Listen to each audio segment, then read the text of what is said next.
말씀 사경의 마지막 집회까지 달려왔습니다. 먼저 여기까지 인도하신 하나님께 감사드리고, 그리고 말씀 사경에 여러분 참석하시느라고 또 여러분도 애 많이 쓰셨습니다. 지금 우리 교회 성도들이 여기저기서 지금 코로나가 계속 확진되고 있어요.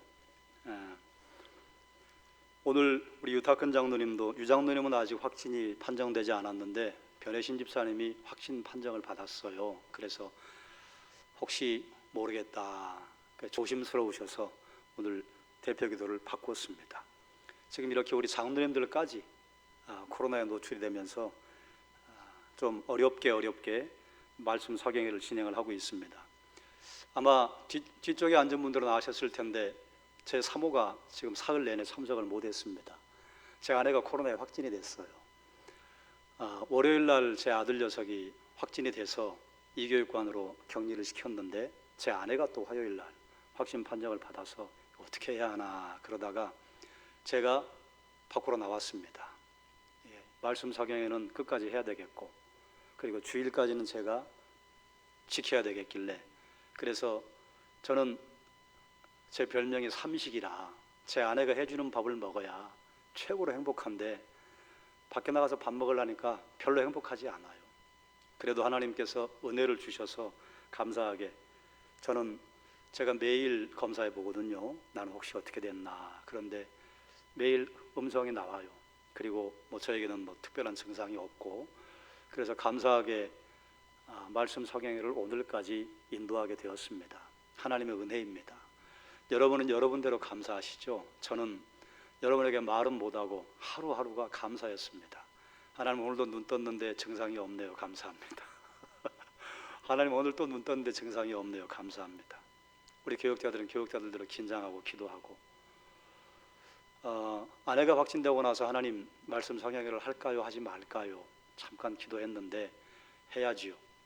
하는 데까지 하겠습니다 그랬는데 마지막까지 달려오게 하셨어요. 또 우리 권사님들 가운데도 우리 청년들도 지금 확진자가 많이 나왔어요. 확진자의 숫자가 줄어든다고 하는데 우리 교회는 많이 나와요. 그리고 이 인근에 있는 교회 목사님들하고 통화를 해봐도 갑자기 지금 이번 주에 교회마다 많이 나오네요. 이제 장로님들, 권사님들 그냥 무차별적으로 지금 많이 나오고 있습니다. 그런데 이것이 정점을 향해, 또 이제 정점을 이미 찍었다고들 하니까 우리가 이제 마스크를 벗을 수 있는 날로 가는 것 아니겠어요? 이 어려운 시기에 말씀 사경회를 하나님이 허락을 하시고, 또 이 어려운 시기에 여러분 담대하게 말씀 사경회에 참석해 주셔서 감사합니다. 이처럼 믿음의 담력을 내신 여러분들에게 하나님께서 갚아주시고 복 주시기를 주의 이름으로 축원합니다. 이번 말씀 사경의 주제가 뭡니까? 한번 함께 읽겠습니다. 어떤 소리를 듣는가? 계속해서 첫날 새벽부터 오늘까지 이 주제에 연결을 지어서 말씀을 선포합니다. 어떤 소리를 듣는가? 어떤 소리를 듣는가 하는 것은 사실은 이제 질문형 같지만 강한 명령형입니다. 어떤 소리를 들어야 하겠니? 어떤 소리를 들어야 할 것인가? 결정해라, 그 말입니다. 그리고 결정한 사람들의 이야기를 우리는 계속해서 말씀 사경회를 통해서 살펴보았습니다. 어떤 소리를 듣는가? 이제 마지막 시간입니다. 여러분, 어떤 소리를 들으실 것인가 결단하셔야 합니다.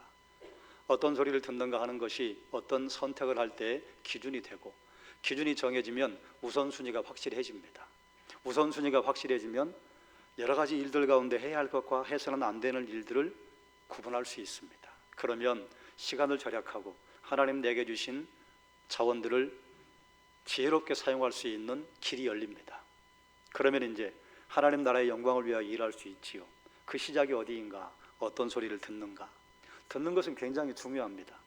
제가 아마 새벽 집회 때 말씀을 드린 것 같은데, 우리가 솔로몬을 이야기할 때 지혜의 왕이라고 하지 않습니까? 솔로몬 지혜의 왕이라고 하는데, 솔로몬이 하나님 앞에 기브온 산당에서 1000번제를 드리면서, 자, 거기서 1000번제는 1000번 동안 드린 게 아니라 1000마리의 번제를 한꺼번에 드린 거예요. 그런데 이제 이것이 이제 오해가 돼서 어떤 분들은 1000번제 헌금을 드리는 분들도 있는데 괜찮습니다. 하나님께 예물을 드리는 것은 참 귀하고 가상한 일이지요. 그러나 그 1,000번을 채우면 하나님께서 복을 주신다 이런 생각으로 드리시면 안 돼요. 다만 내 마음을 하나님께 드리고 그러다 보면 하나님께서 그 마음을 받으시고 복을 주시는 거예요. 1,000번제를 하나님께 드렸더니 그날 밤에 하나님께서 솔로몬의 꿈에 나타나셨어요. 너 뭐 해주기 바라냐? 그랬더니 솔로몬이 은도 금도 부귀도 영화도 구하지 않고 듣는 마음을 주십시오. 그게 성경에는 지혜라고 하는 말로 번역해 놓았습니다. 지혜의 원래 의미는 듣는 마음이에요. 들어야 구별할 줄 알고, 들어야 상대방을 이해할 줄 알고, 들어야 양쪽의 소리를 잘 듣고 양쪽에 적당한 판단을 내리지요. 지혜는 듣는 마음입니다. 그래서 그렇게 듣게 되었더니 그 듣는 마음의 기준은 무엇인가? 하나님 말씀에서 듣는 것입니다. 하나님 말씀에서 바로 들었더니 해야 할 것과 해서는 안 되는 것들 구분이 가능한 거예요. 그래서 나중에 잠언에서 이제 지혜라고 하는 말이 사용될 때 그 속 의미가 무엇인가? 하나님 말씀을 듣고 해야 할 것과 하지 말아야 할 것을 구분할 줄 아는 능력, 그게 지혜입니다. 그 정도 되면 세상에서 정말 거룩하게 살 수 있지 않겠어요? 우리는 가끔 해야 할 것과 하지 말아야 할 것을 잘 구분하지 못해서 낭패를 보는 일이 많습니다. 또 때로는 해야 할 것과 하지 말아야 할 것들을 알면도 불구하고 그것이 내 눈앞에 보이는 이익과 연결이 되면 슬그머니 구렁이 담 넘어가듯이 넘어가 버릴 때가 있습니다. 그러니까 그게 이제 문제가 될 때가 있지요. 어떤 소리를 듣는가? 이것은 단순하게 이 질문 하나로 끝나는 것이 아니라 거기서 뽑아내면 뽑아낼수록 수없이 많은 진리의 선포들이 나옵니다. 사랑하는 여러분, 어떤 소리를 들을 것인가 결단하시고, 어떤 소리를 들을 것인가 결정하시고, 어떤 소리를 여러분이 관심을 둘 것인가 마음에 정하시기를 주의 이름으로 축원합니다. 이스라엘 백성들이 주전 605년 바벨론에 1차로 끌려갔습니다. 그리고 주전 583년에 바하사의 고레스가 칙령을 내려서 스룹바벨의 인솔하에 약 5만 명의 포로들이 예루살렘으로 귀환합니다. 이 귀환하는 모든 여정에 하나님께서 하신 말씀을 이루기 위해서 하나님께서 고레스의 마음을 감동시키셔서 포로를 돌려보내도록 하신 것입니다. 예레미야에게 하신 말씀 70년 만에 다시 돌려보낼 것이다. 이사야 45장 1절에 이사야에게 하신 말씀, 내가 내 목자를 세울 것인데 고레스를 세워서, 고레스 이름까지, 고레스가 바벨론을 점령하기 150여 년 전에 이사야 선지자를 통해서 그의 이름까지 기록해 놓았습니다. 그러면서 제가 어떤 말씀을 드렸는가? 여러분, 바벨론의 역사가 느부갓네살 왕의 손에 있었습니까? 그런 것 같아요. 그러나 사실은 바벨론의 역사가 하나님의 손 안에 있었다는 말씀을 드렸습니다. 바하사의 역사가 고레스 왕의 손 안에 있다고 여러분 우리가 생각이 들 때가 있죠. 착각이 될 때가 있죠. 아니에요. 사실은 바하사의 역사가 하나님의 손 안에 있었습니다. 우리는 가끔 착각해요. 이 나라의 역사가 대통령에게, 정치인들에게, 경제인들에게, 그리고 이 시대에 막강한 실력을 가진 자들에게 있다고 우리는 생각해요. 착각이에요. 역시 이 나라의 역사의 수레바퀴도 하나님의 손 안에 있다고 하는 것을 믿으시기를 주의 이름으로 축원합니다. 그렇다고 한다면 우리 인생의 역사 짧으면 20-30년이 될 수도 있지만 평균적으로 70년, 80년, 길게 살면 100년, 이 100년의 우리 인생의 역사의 수레바퀴가 누구의 손 안에 있는가? 이걸 아는 자는 인생의 발걸음이 달라집니다. 그걸 제대로 모르면 인생이 가을짓자 걸음을 해요. 사랑하는 여러분, 우리 인생의 역사의 수레바퀴도 하나님의 손 안에 있는 줄 믿습니다. 우리가 믿거나 말거나 우리가 안 믿어도 우리의 인생은 하나님의 손 안에 있어요. 그런데 지혜로운 자는 내 인생이 하나님의 손 안에 있지, 이걸 깨닫고 어떻게 살 것인가, 무엇을 결정할 것인가, 어디로 갈 것인가를 정합니다. 그런데 그걸 모르는 사람은 하나님의 손 안에 있음에도 불구하고 아니요, 나는 하나님의 손 안에 없어요. 아무리 손사리를 치고 고개를 돌려도 내 인생은 하나님의 손 안에 있어요. 왜냐하면 로마서 7장에 이렇게 선포합니다. 모든 것이 주께로부터 왔으니 주께로 돌아갈지라. 사랑하는 여러분, 이 세상의 모든 피조물과 우리의 생명이 주께로부터 왔습니다. 그리고 어디로 돌아가는가? 주께로 돌아가요. 그런데 이 놀라운 진리를 알지 못하면 꼭 어디로 사라지는 것처럼 착각하고 산다 그 말이죠. 내가 죽으면 모든 것이 끝날 것처럼 살아간다 그 말이죠. 어떤 소리를 듣는가? 이건 우리 인생에 굉장히 중요한 등불의 역할을 합니다. 이 자포로기와는 주전 458년 아닥사스다 1세 때에 에스라의 인솔하에 남자만 1700여 명이 돌아옵니다. 많지 않은 숫자가 맞지요. 학자 겸 제사장 에스라의 결심, 그리고 그가 담대한 시도를 했는데 그에 대해서 하나님의 선한 손이 그를 도와주셔요. 그래서 2차 포로기환이 이루어지게 되었습니다. 3차 포로기환은 주전 444년 똑같은 왕 아닥사스다 1세 때에 느헤미야의 인솔로 소수의 사람들이 돌아옵니다. 많은 사람들이 함께하지 못했습니다. 하나님께서 느헤미야의 마음을 감동시키셨어요. 그에 관한 말씀은 오늘 새벽에 제가 선포했기 때문에 그건 생략하겠습니다. 고국을 돕기 위한 마음이 속에서 불일 듯 일어났습니다. 그리고 생명을 걸고 왕에게 요청할 때에 하나님의 선한 손이 그를 도우셨습니다. 하나님께서 이스라엘 백성들의 포로 귀환의 전 과정을 주도하셨어요. 그것을 우리는 하나님의 인자하심이라고 했습니다. 하나님의 인자하심을 다른 말로 하면 하나님의 은혜라고 합니다. 하나님의 주도적인 인도에 스룹바벨과 에스라와 느헤미야가 함께 동역한 것입니다. 하나님께서는 하나님의 일을 이루실 때 반드시 사람을 쓰셔요. 그래서 이런 일도 생겨나는 것입니다. 이스라엘 백성들을 구원하시기 위해 모세가 40년 동안 준비되기를 하나님이 기다리셨어요. 하나님의 능력이 없어서 기다리셨는가? 하나님께서 원래 이곳에 이 땅에 하나님의 일을 하시기 위해서 사람을 쓰시기로 작정하셨어요. 왜 사람을 쓰시기로 하신 줄 압니까? 그것이 우리에게 상급의 조건이 되는 것입니다. 뭐 이런 것이죠. 다 준비해놓고 얘야 네가 불만 켜. 우리가 불을 켜면 야 네가 건축에 함께 했구나. 그리고 그걸 상 줄 이유로 삼으시는 거예요. 그게 우리가 상 받을 이유가 됩니까? 상 받을 이유가 되지 않아요. 그런데 그렇게 해야만 우리가 상을 받을 수 있기 때문에 그렇게 해서라도 우리에게 상 주기를 기뻐하신 하나님께서 우리에게 상을 주시기 위해서 전 과정을 준비하시고 동역하자고 하시는 것입니다. 그걸 깨달은 사람은 하나님이 하셨습니다. 하나님의 은혜입니다. 하나님의 능력입니다. 이렇게 말하는 것입니다. 그런데 이것을 이렇게 착각하면 곤란합니다. 하나님과 우리와 함께 동역을 하는 것이 하나님의 능력 50%, 내 능력 50% 이렇게 착각하면 안 돼요. 하나님의 인도하심 100%, 우리의 헌신 100%. 그래서 그것이 하나님의 놀라운 역사를 일으키는 것입니다. 우리가 포로 귀환의 배경을 살피면서 제가 오늘 새벽에 오신 성도들에게 도전했던 내용이 있는데 이것은 좀 여러분과 함께 나누어야 되겠어요. 스룹바벨과 에스라와 느헤미야는 헌신을 한 것입니다. 에스라 바사에서 떠나지 않으면 그의 미래가 보장된 사람이었습니다. 느헤미야 굳이 예루살렘으로 가지 않아도 거기 있으면서 예루살렘에 있는 동포들을 도울 수 있어요. 그런데 가기로 결정했어요. 그리고 갈 길을 하나님께 열어달라고 기도했습니다.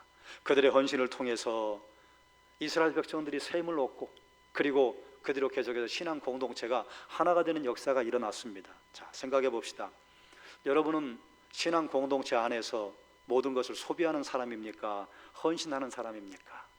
제가 2080의 원리를 아침에 말씀드렸어요. 어떤 공동체든지 20%의 사람이 80%의 사람들을 먹여 살려요. 국가도 그렇고 회사도 그렇고 신앙 공동체도 역시 마찬가지입니다. 그래서 어떤 교회든지 항상 일꾼은 20% 내외입니다. 10,000명 교회도 20%, 1000명 교회도 20%, 500명 교회도 20%, 100명 교회도 20%. 그래서 늘 교회는 일꾼이 부족해요. 그래서 사랑하는 여러분은 신앙 공동체 안에서 빨대를 꽂고 빨아만 먹는 소비자인 것 같아요? 아니면 다른 사람들에게 뭘 공급해주는 헌신자인 것 같아요? 공동체를 세우는 20%의 리더가 되는 것이 더 아름답겠습니까? 공동체에서 내 필요한 채우고 내 배만 채우는 80%의 소비자로 사는 것이 더 아름답겠습니까? 결정은 여러분이 하십시오. 신앙 공동체를 위한 헌신은 어떻게 일어나는가? 먼저 기도해요. 느헤미야가 먼저 기도합니다. 그리고 그 마음속에 하나님을 향한 소망이 생겼고 그리고 하나님께 간구했을 때 하나님께서 응답의 실마리를 보여주셨어요. 응답의 실마리가 보이자 드디어 그가 생각했던 것들을 밀어붙이기 시작합니다. 이것은 무엇 때문에 가능한가? 어디에서 가능한 것인가? 어떤 소리를 듣는가? 어떤 소리를 들을 것인가? 느헤미야가 어떤 소리를 들었는가? 얼마나 확실한 소리를 들었기 때문에 그의 생명을 걸고 왕에게 자기를 유다 땅에 성을 건축할 수 있도록 성벽을 건축할 수 있도록 보내달라고 부탁을 하는가? 느헤미야는 크게 두 부분으로 나누어 볼 수 있습니다. 1장부터 7장까지는 성벽 건축에 관한 내용을 다루고 8장부터 13장은 에스라와 느헤미야의 종교 개혁을 다루어요. 분량은 앞부분이 7장 더 많아요. 뒷부분이 6장인데 뒷부분의 분량이 참 많은 것 같으나 뒷부분에 에스라와 겹치는 데 있습니다. 무엇이 겹치는가? 이방 여인들과 혼인한 사람들을 다시 리스트를 정리해서 그걸 파혼을 시키고 돌려보내는 일. 그래서 에스라에 제가 그 말씀을 함께 나누었기 때문에 그 똑같은 일입니다. 차이는 무엇인가? 에스라서에서 이방 여인들과 혼인한 자들에게는 어떤 지경까지 이르렀는가? 이미 자녀를 낳은 사람도 있더라.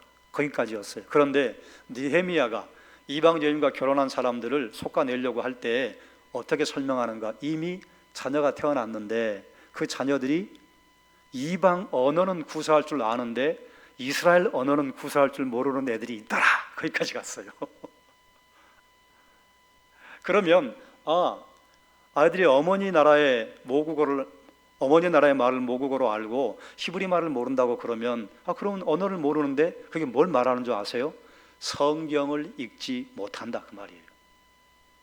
성경을 읽지 못하면 어떤 일이 생기는 줄 압니까? 이스라엘 백성들이 성인식을 하는데 남자아이는 만 14세, 여자아이는 만 13세. 여자아이들의 성인식은 따로 하지 않았습니다. 그거에 대해서 괜히 마음 불편해하지 마세요. 고대 시대는 다 그랬어요.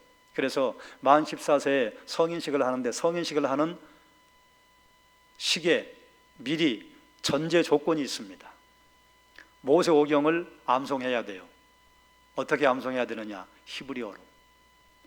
그런데 태어난 아이들이 히브리어를 모른다면 그러면 성경을 아이들이 모르는 아이가 되고 성경을 모르기 때문에 하나님께서 그들에게 주신 평탄한 길과 형통을 살 수 없게 됩니다. 그러니까 이방 여인과 결혼한 것을 정리하려고 하는 것입니다. 그건 이제 에스라서와 판박이에요. 판박인데 차이만 조금 있을 뿐입니다. 그래서 오늘 그 부분은 상당히 많이 생략할 것입니다. 그러면 2, 3장이 생략이 되는 것입니다. 자, 그러면 1장부터 7장까지 성벽 건축을 다루는데 에스라가 귀환하고 에스라가 사역을 마무리할 때쯤까지 에스라가 예루살렘에 가서 살고 있는 그 뒤로부터 12년의 시간이 흘렀습니다. 느헤미야는 사로잡힘을 면하고 고국에 남아있는 자들이 그곳에서 큰 환난을 당하고 능력을 받으며 예루살렘 성은 허물어지고 성문은 불타버렸다고 하는 소식을 듣습니다. 이게 도대체 어느 시기에 어떤 사건인지는 제가 잠시 후에 말씀드리겠습니다. 이 소식을 듣고 느헤미야가 하나님께 금식합니다. 그리고 그 죄를 고백하고 왕 앞에서 형통하기를 구하지요. 하나님의 도우심으로 왕의 술관원이 되었습니다. 술관원이 되었다고 하는 것은 왕이 음료를 마실 때 먼저 마셔보는 사람, 그래서 왕의 생명을 책임지는 사람, 측근 가운데 측근입니다.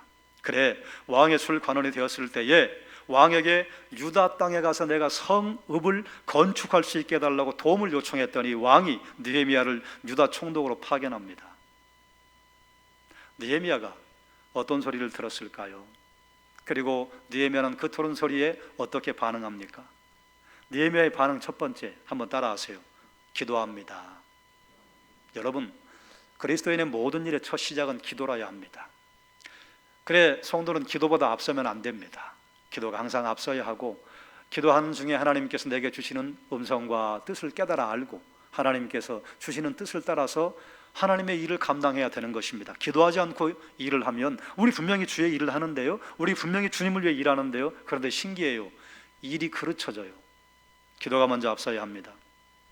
죄를 자복하고 도우심을 간구하여 기도의 응답의 실마리가 보일 때 담대하게 행동합니다. 이거 너무 짧아서 제가 꼭 설명을 드려야 돼요. 오늘 새벽에 설명을 했습니다만 여러분 기도하시는 분들은 아시죠? 기도하다 보면 내가 이만큼 기도했는데 하나님이 어느 날 갑자기 이만큼 주시는 게 아니에요. 자, 이만큼 요 끄트머리에 있는 요 실마리 하나를 보여줘요. 그거 응답된 거예요. 그러면 하나님이 이 실마리를 보여주시면 그걸 줄줄줄 잡아다니면 기도 응답에 넝쿨이 다 딸려 들어옵니다. 하나님께서 우리에게 기도의 응답을 하시는 것은 거의 되게 그렇습니다. 그게 무엇이냐? 그게 믿음으로 하나님께 간구하고 응답하는 사람들의 특징입니다. 하나님이 실마리를 주셨어요. 그런데 어떤 사람은 에이, 하나님이 응답하지 않으시나 봐, 이게 무슨 응답이야, 그리고 기도를 멈춰버려요. 그래서 오래전의 책인데 폰도시의 하루라고 하는 책을 보면 뭐 하나님 앞에 거룩한 삶을 사는 사람 뭐 이런 이야기가 돼 있는데 그 중에 이런 내용이 있습니다. 천사와 함께 천국을 둘러보는데 어느 창고에 갔더니 굉장히 많은 사진들이 있더랍니다. 어떤 건 차도 있고, 어떤 거는 대학 이 학사모도 있고, 어떤 거는 아이도 있고. 그래 물어봤대요. 이게 뭡니까? 성도들이 땅에서 기도해서 응답을 해주려고 하늘 창고에서 다 준비해가지고 택배를 시작하려고 했는데 기도가 끊겨버려서 못 보낸 택배입니다. 예화예요. 예화인데 참 마음에 와닿지 않습니까? 우리가 기도를 멈춰버리는 경우가 참 많은데 아예 응답이 오지 않아서 멈추는 경우도 있지만 하나님께서 기도 응답의 실마리를 주셨는데 그게 기도 응답인 줄 모르고 그냥 멈춰버리는 거예요. 여러분 반드시 기억하십시오. 우리 교회 성도들은 거의 대개 그런 경험들을 하신 분들로 제가 알고 있습니다만 기도 응답은 갑자기 세트로 우리에게 주어지지 않아요. 맨 처음에 실마리 하나가 와요. 그거 붙잡으면 믿음의 담력을 가지고 그때는 이제 선포해버리는 겁니다. 하나님께서 하실 줄로 믿습니다. 응답의 실마리가 보이면 믿음의 담력을 가지고 선포해버리는 거예요. 그리고 이루어져요. 느헤미야가 그랬습니다. 죄를 잡아가고 도우심을 간구해서 내가 왕 앞에서 형통하게 해주십시오. 그랬더니 내가 왕의 술관원이 되었다 이렇게 말해요. 실말이에요. 그러면 하나님께서 내가 하나님께 결단하고 내가 내 고국에 내 동포를 위해서 일할 수 있는 간구와 내 결단을 이루어 주시겠구나. 그래서 목숨 걸고 왕 앞에 가서 요청합니다. 그건 새벽 기도에 나왔던 분들에게 선포했기 때문에 여기서는 통과하겠습니다. 결국 하나님의 도우심으로 왕의 후원을 끌어내고 그리고 유다의 총독으로 갑니다. 여러분 행동하는 기도가 하나님의 역사를 보게 합니다. 한번 따라해요. 행동하는 기도. 행동하는 믿음 들어보셨죠? 믿음의 행함이 없으면 뭐라 해요? 죽은 믿음. 행동하는 기도. 기도의 행함이 없으면 무슨 기도? 죽은 기도. 기도는 열심히 했는데 하나님, 제가 전에 그랬잖아요. 저 감나무에 감, 아이고 내가 좀 따먹게 해주세요. 그리고 열심히 기도해요. 저 감이 떨어지게 해주세요. 그리고 감나무 밑에 가서 입 벌리고 있는 거는 그건 기도의 응답 안 이루어져요. 벌레가 떨어져요. 하나님 따먹을 수 있게 해주세요. 그리고 올라가는 거예요. 그것이 바로 행동하는 기도입니다. 여러분 하나님의 구원은 개인의 실존과 역사는 물론 민족의 실존과 민족의 역사에도 적용됩니다. 그런데 그 시작이 누군 줄 아세요? 한 번 더 따라하세요. 한 사람.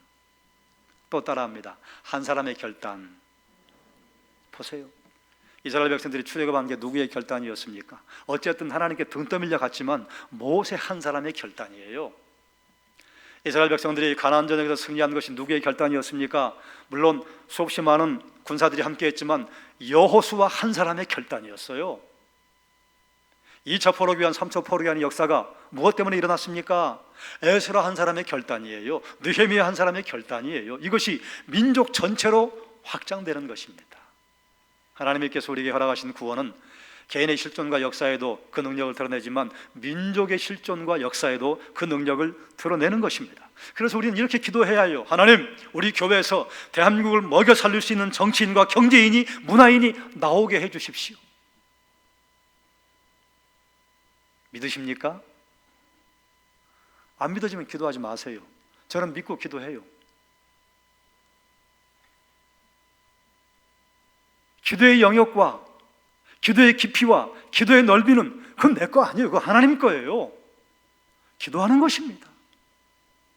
기도하면 하나님께서 우리의 기도에 응답하시는 역사를 볼 것입니다. 너희가 응답받지 못하면 첫 번째 이유 뭐예요? 기도하지 않음이요. 두 번째 이유 뭡니까? 기도해도 너희의 정욕대로 쓰기 위해 구하기 때문이라. 입을 크게 여십시오. 입을 크게 연 사람은 행동하는 기도가 있어야 합니다. 입을 크게 열었으면 입에 무언가를 채워넣기 위해서 하나님께서 주신 지혜를 따라서 나가야 해요. 하나님의 구원은 그래서 시대와 상황에 따라 새롭게 나타납니다. 스룹바벨에게 나타난 하나님의 구원이 다르고 에스라를 통해 보여주신 구원이 다르고 느헤미야를 통해 보여주신 구원이 달라요. 그런데 하나님의 구원은 희망에 불을 붙입니다. 전적으로 하나님으로부터 시작된 희망인데 이것이 하나님에 대한 희망, 하나님 앞에서의 희망, 개인의 희망, 민족의 희망, 공동체의 희망으로 계속 불이 붙어요. 하나님이 이것을 누구를 통해 이루시는가? 에스라, 느헤미야 이런 자를 누구라고 무엇이라고 호칭하는가? 한번 따라하십시오. 남은 자. 성경에는 이 남은 자 사상이 굉장히 중요합니다. 에덴 동산에서부터 시작된 인류의 범죄의 남은 자가 노아였습니다. 노아 한 사람을 통해서 하나님께서 인류를 구원하셔요. 그리고 그 뒤로 노아의 후손들이 또 죄악을 밥 먹듯이 할 때에 남은 자 한 사람을 부르셔요. 그게 아브라함이에요. 이 시대의 남은 자는 누군 줄 아십니까? 그리스도인들입니다. 하나님께서 남은 자, 그리스도인들을 사용을 하셔서 하나님의 역사를 이루시는 것입니다. 하나님께서는 남은 자를 통해서 인간 범죄에 대해서 하나님의 징계가 쏟아지는데 남은 자를 통해서 사람들에게 희망을 보여주셔요. 남은 자는 소수의 헌신된 자들입니다. 소수의 헌신된 자를 통해서 하나님께서는 백성의 신앙을 회복시켜 주시는데, 사랑하는 여러분, 우리 교회 믿음의 식구들이 남은 자로 하나님께 쓰임받기를 주의 이름으로 축원합니다. 우리 교회 청년들이, 우리 교회 중고등학생과 유초등부 유치부 아이들이 이 세대 남은 자로 하나님 앞에 서게 해주시기를 주의 이름으로 축원합니다. 느헤미야가 예루살렘에 도착한 지 사흘 만에 무너진 성을 시찰을 합니다. 그리고 백성들에게 하나님의 손이 어떻게 그를 도왔는지, 또 왕이 어떤 말을 하며 조서를 써 줬는지를 그제야 백성들에게 보여주면서 여러분, 성벽을 건축합시다 독려하고 드디어 성벽 건축이 시작이 되었습니다. 이 일 하려고 왕 앞에 생명 걸고 목숨 걸고 요청하고 왕이 허락해 줘서 총독으로 왔어요. 이제 그 일을 시작을 해야 돼요. 그런데 웬걸요, 이렇게 귀한 일을 시작하려고 하는데 산발락과 도비아와 다른 민족들이, 거기 이렇게 나와요, 아라비아, 암몬, 그 외 나라 사람들이 이걸 방해합니다. 그리고 이스라엘 백성들에게 얼마나 심한 말을 하는지, 이런 말을 해요. 이 미약한 유다 사람들이 하는 일이 무엇인가? 아주 고급지게 말했는데, 미약하다고 하는 것은 약골을 의미합니다. 그래서 야, 너 같은 약골이 뭘 한다고 그러냐, 이렇게 빈정댔다 그 말이에요. 그 다음에 뭐라고 또 비웃느냐? 스스로 견고하게 하려는가? 이건 스스로 강하게 하려는가, 그런 의미가 아니라, 강하게 하는 것은 너희는 약골인데 너희는 불가능하니까 하나님께 맡기니? 그러면 너희가 하나님께 맡기기만 하면 다 된다고 생각하니? 너희 참 웃긴다. 제사를 드리려는가? 이것은 무엇을 의미한다고 하는가? 무엇을 의미하는가 하면, 하나님께 예배하면 성벽이 저절로 세워지니? 너희가 기도하면 성벽이 저절로 세워진다고 생각하니? 너희 아무리 기도해봐라 성벽이 세워지나? 너희가 예배만 하면 성벽이 세워지니? 너희 아무리 예배해봐라 성벽이 세워지나? 여러분, 기도하는 여러분에게 옆에서 비아냥대는 믿지 않은 친구들이나, 아니 믿음에도 불구하고 기도의 능력을 경험하지 못한 그리스도인들이 여러분에게 이런 소리를 하는 것을 들어보신 적 없습니까? 기도하면 되니? 따라합시다. 됩니다. 됩니다. 기도하면. 예배하면 되니? 또 따라해요. 됩니다. 돼요. 세상 사람들은 야, 기도하면 되냐? 예배하면 되냐? 왜요? 그들은 기도의 역사를 모르기 때문에, 그들은 예배의 역사를 모르기 때문에. 그런데 기도의 역사와 예배의 능력을 아는 성도는 그렇게 말할 때 되지. 기죽을 것 없습니다. 또 무엇이라고 비웃는가? 하루의 일을 마치려는가? 야, 이 성을 쌓는 일이 얼마나 어마어마한 일인데 너희가 그 일을 한다고? 하루 만에 쌓으려고 지금 맘먹냐? 이렇게 말하는 거예요. 하루 이틀이면 충분하다고 생각하는가? 느헤미야는 원수들이 방해할 것을 알고 신속하게 성벽을 쌓기 위해 성벽 공사 구간을 42개로 쪼갭니다. 그래서 원래 성벽을 쌓으려면 맨 처음 시작 지점에서 차곡차곡 연결해 가야 합니다. 그런데 42군데에서 와르르 싸가지고 딱 만들어버려요.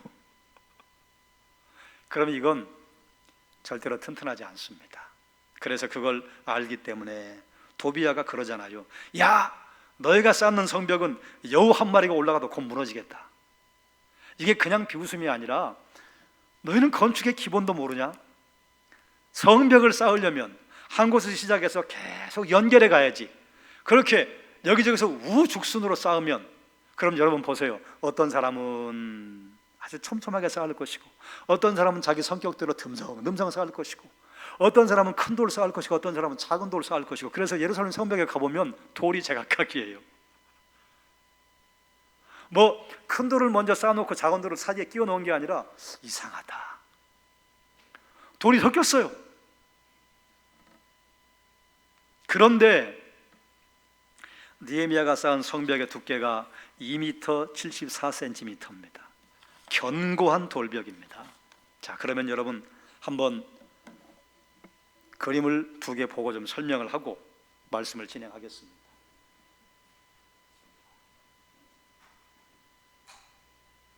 자, 느헤미야가 예루살렘 성벽을 건축한 그림입니다. 맨 처음 느헤미야는 이렇게 말합니다. 요 함메아 망대부터 시작이 돼요. 그래서 이렇게 쌓아서 이렇게 연결하는 걸로 설명을 합니다. 그래서 자칫 잘못 읽으면 여기서 시작해서 착착착착착, 아, 여기까지 왔구나 이렇게 생각할 수 있는데 아니에요. 지금 여기 이렇게 이름 적혀 있는 사람들의 구역이 42개입니다. 42개 구역으로 나누어서 보면 어떤 사람은 여기서 조금, 그런데 어떤 사람은 여기서부터 여기까지 쭉, 어떤 사람은 여기서 여기까지 쭉. 여러분, 영적인 일 또 신앙적인 일을 하다 보면 어떤 사람은 5달란트 받아서 많이 일해요. 어떤 사람은 1달란트 받아서 1달란트 일을 해요. 그렇게 연결된 것입니다. 굉장히 많이, 어디까지 하느냐, 1000규빗을 쌓은 사람도 있어요. 굉장히 많이 쌓은 겁니다. 자, 그런데 여기를 보면 이쪽은 듬성듬성, 여기는 좀 촘촘해요. 근데 여기는 굉장히 촘촘해요. 왜 여기가 굉장히 촘촘한 줄 아십니까? 그 다음 보여주세요. 여기가 다윗성이 있던 곳입니다. 다윗성이 있던 곳인데 다윗성이 어느 정도 지형인가? 다음 넘겨주세요. 이래요. 발굴해 놓은 돌 쌓아놓은 걸 보면 산입니다. 산인데 이렇게 걷고 올라가기도 힘든 산이에요. 그러니까 여기는 죽으라고 싸도 촘촘한 겁니다. 그래서 여기는 아주 좁은 구역을 배정을 해 주어요. 그러면 1000규빗을 쌓은 사람과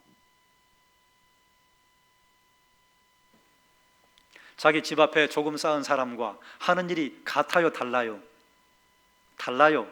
그런데 서로 힘을 합해서 결국은 성벽을 쌓은 것입니다. 자, 그런데 그래도 의심이 생겨요. 저 성벽이 그냥 이렇게 집 한 채 그런 거 아닙니다. 저 안에 도시가 들어가 있는 성벽이에요. 아니, 죽을 고생을 하고 열심히 쌓았다고 해도 어떻게 52일 만에 이걸 쌓을 수 있을까? 저는 이게 자꾸 걸렸어요. 불가능하다. 여러분, 벽돌 쌓아보신 분들은 아시죠? 돌담 쌓아보신 분들은 아시죠? 미장으로 예전에 알바해 보신 분들은 아시죠? 보통 작업이 아닙니다. 자, 그러면 벽을 쌓을 때 드디어 벽돌을 올리는 게 쉽습니까? 처음에 기초 작업을 하는 게 쉽습니까? 둘 다 쉽지 않은데 처음에 터다지기하고 터잡고 기초 작업하는 게 훨씬 힘들어요. 그런데 제가 에스라 학개 느헤미야를 계속 읽다가 이런 일이 있구나. 여러분, 에스라 4장을 한번 펴보십시오. 11절에서 13절 놀라운 말씀이 기록이 되어 있습니다.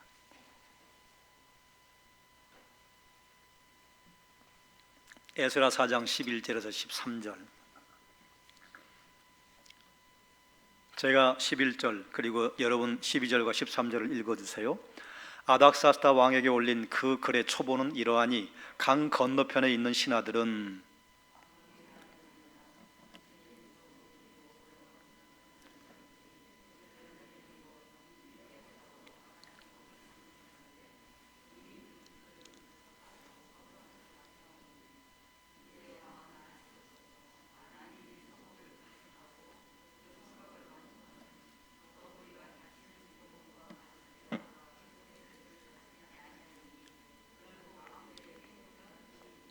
아멘.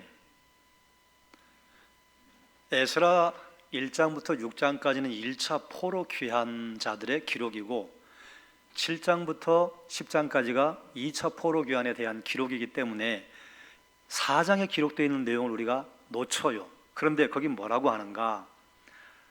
유다의 사람들이 예루살렘에 이르러 악한 성읍을 건축합니다. 그런데 거기에 이미 그 기초를 수축하고 성곽을 건축합니다. 이렇게 말했어요. 그러니까 성전 공사를 1차 포로 귀환 자들이 끝내고 2차 포로 귀환한 에스라가 성전은 스룹바벨 성전이 지어졌고 성벽을 건축하는 작업을 시작을 한 거예요. 그때 뭐 했느냐? 기초를 수축했습니다. 성곽을 건축했어요. 상당히 했어요. 그랬더니 그때 닷드네와 미드르닷 이런 사람들이 아닥사스다 왕에게 고발합니다. 왕이시여, 지금 올라온 이 사람들이 성곽을 건축하고 있습니다. 이 사람들이 만약에 성곽을 건축하면 왕의 영지가 줄어들 겁니다. 그래서 아닥사스다 왕이 조서를 보내어 못하게 해라. 그리고 그때 뭐 했는가? 그때 왕의 조서를 가지고 가서 이건 불법이야 못하게 이런 사람들이 예루살렘 성을 허물고 성문을 불태워버렸어요. 이 소식을 느헤미야가 들은 것입니다. 이미 성전을 건축했던 사람들이 에스라가 도착해서 성벽 건축을 시작한 거예요. 그리고 그 힘든 기초를 수축하고 성곽을 건축했어요. 그러니까 예레미야가 어디까지 쌓는가 하면 반을 쌓았다 그래요. 그런데 예루살렘에 완성된 성곽의 높이가 5m인가 제 기억이 아마 그래요. 그런데 2.5m, 3m는 쌓은 거예요. 그러면 이 건축에 쓸 성벽을 건축할 돌들은 어디 있었는가? 그 주변에 다 널브러져 있었습니다. 52일이 그래서 가능하구나. 자, 그러면 저는 이걸 지금 말씀드린 것이 아니라 1차 작업을 했던 사람들이 죽어라고 성전 쌓고 그리고 성벽을 쌓는데 성곽의 기초를 수축하고 성곽을 건축했는데 아닥사스다 왕이 그 일을 못하게 만들어서 유다 민족의 대적들이 와서 성벽을 헐어버리고 성곽을 불태워버렸을 때 얼마나 낙담했겠습니까? 야, 우리가 지금까지 헛일했구나. 아예 시작을 하지 말걸 우리가 뭐하러 했을까? 그들은 그렇게 생각을 했을 거예요. 우리 헛일했구나. 괜히 이거 하자고 그래가지고 고생은 고생대로 하고 왕에게 미운 털 박혀가지고 오히려 더 그나마 불이라도 안 지를 걸 불까지 지르고 성곽도 다 무너져. 느헤미야가 울며 하나님 앞에 통곡하고 기도했던 것처럼 예루살렘에 있었던 백성들이 울며 통곡하고 기도했을 거예요. 그것밖에 할 게 없어요. 근데 그걸 산발락과 도비아가 봤어요. 아이고, 쟤들은 하여간 일 생기면 기도하고 울고 짜고 그래. 뭐 그런다고 성곽이 다시 세워지니?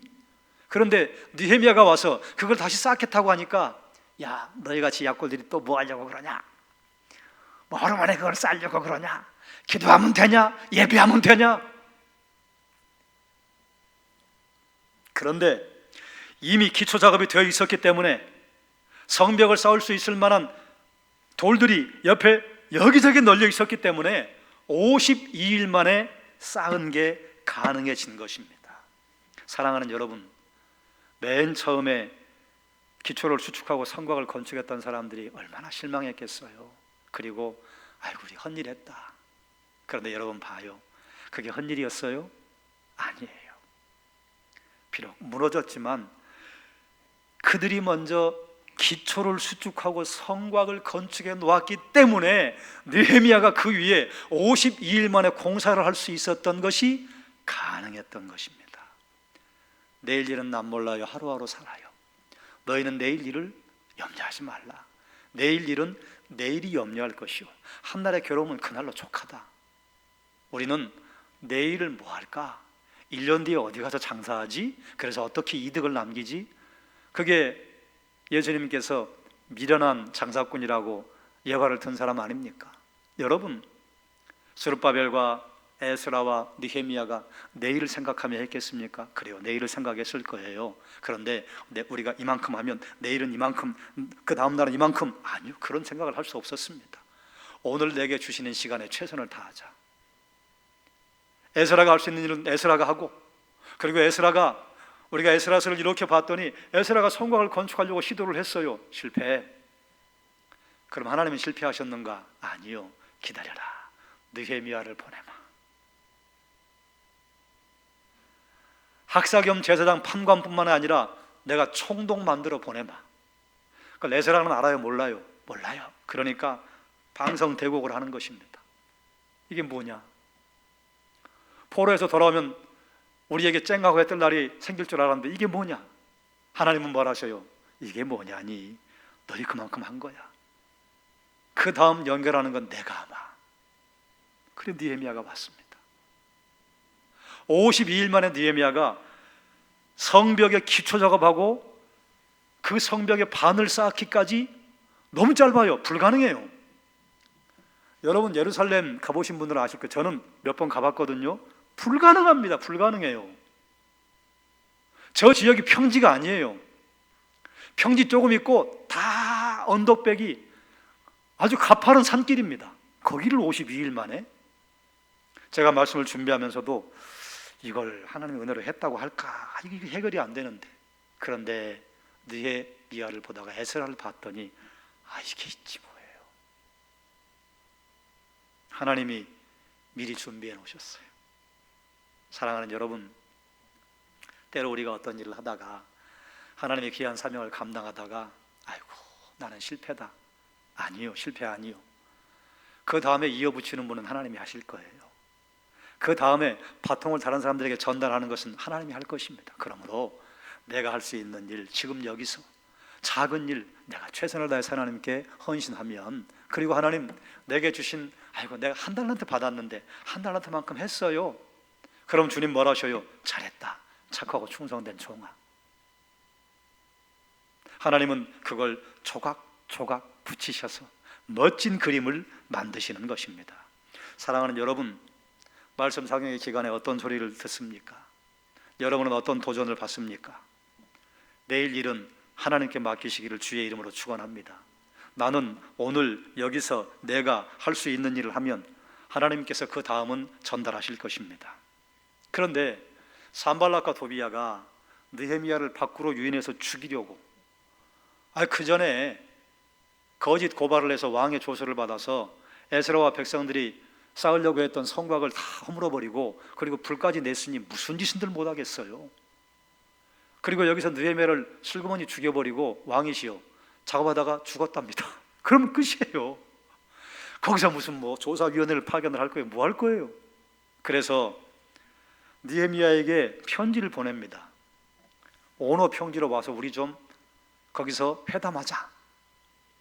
4번이나 편지를 보냈는데 느헤미야가 안 갑니다. 그래서 5번째 편지를 보낼 때는 통하지 않은 편지를 보냅니다. 그러니까 전달하러 가는 사람들이 다 보는 거예요. 이거 평지에서 만나자고 했는데. 그러면 이제 그 다음에 어떻게 전개될 것인가? 성경은 말하고 있지 않지만 충분히 예측이 되는 몇 가지 가운데 하나를 제가 말씀드리죠. 느헤미야는 비겁자다. 아니 총독이 우리가 좀 회담하자고 어느 평지로 오라는데도 안 온다? 한 번도 아니고 5번이나 했는데 안 온다. 그런데 느헤미야는 오노평지에 가지 않아서 비겁자라고 하는 소리를 들어도 흔들리지 않습니다. 왜요? 지금 거기 갈 시간이 없어요. 성벽 공사해야 돼요. 뭐 너희들이 나에게 비겁자라고 욕을 하든지 말든지 주변의 사람들이 아이고 우리 느헤미야는 진짜 비겁쟁인가 봐, 아니 가서 좀 이렇게 당당하게 좀 가서 회담을 하고 오지 왜 저런데? 그런 소리를 들어도 먼저 해야 할 것이 있어요. 먼저 해야 할 일이 있는 사람은 그 어떤 소리에도 현혹되지 않습니다. 하나님의 소리를 확실하게 들은 사람이 확실하게 들은 그가 우선순위를 확실하게 만듭니다. 그랬더니 어떤 계략까지 꾸미는가? 선지자들에게 돈을 줘가지고 선지자들을 매수했어요. 그래서 선지자 한 사람이 두문불출하니까 느헤미야가 아이고 어디가 아프신가 보다 그리고 사람을 보냈더니 아주 조용히 얘기해요. 총독이시여, 여차저차해서 암살하는 계획이 있답니다. 그러니까 오늘 밤에 나하고 성소 외소에 가서 피신합시다. 여러분 가야 돼요, 말아야 돼요? 가야지요. 선지자가 이야기하는데. 그런데 걸리는 게 있어요. 선지자가 가자고 하는데 성소 외소가 어딘가 하면 지성소와 성소, 성소를 이야기합니다. 성소는 누구만 출입할 수 있는 것이냐? 제사장만 들어갑니다. 아니 선지자가 말하니까 가긴 해야 되겠는데 이게 하나님의 법과 맞지 않아요. 그래서 나 같은 사람이 어떻게 성소에 가서 내 생명을 보존하겠습니까? 그리고 안 들어갑니다. 알고 봤더니 매수된 사람이에요. 사랑하는 여러분, 우리가 고난에 직면하고 어려운 환난을 만나면 그만 우리의 사고가 멎어버려요. 그래서 이렇게 어려운데 좀 눈 감지 뭐, 이렇게 힘든데 아주 모른 척하지 뭐. 그리고 그리스도인이 해서는 안 되는 일을 슬그머니 할 때가 있습니다. 하나님은 그것조차도 보시는 거예요. 느헤미야가 만약에 선지자가 한 말을 듣고 아이고 선지자가 얘기했으니까 오죽 옳은 말일까, 하나님께서 선지자를 보내서 나를 살리려는가 보다. 그리고 외소에 들어가면 느헤미야는 성소의 법을 어긴 사람이 되고 이유 불문하고 아이고 지도자가 그것도 몰랐을까. 그래서 느헤미야의 지도력이 상당히 약화되고 말았을 것입니다. 그런데 느헤미야가 확실하게 했어요. 거기 들어가서 내가 살려고 들어가서는 안 되는 곳을 내가 들어가는 건 그건 옳지 않지. 그래서 안 들어갔어요.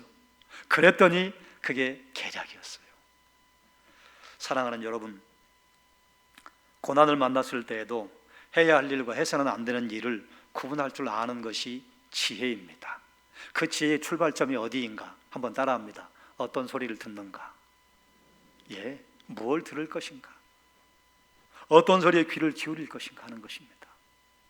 성벽을 건축한 느헤미야는 에스라와 함께 신앙 개혁을 시작합니다.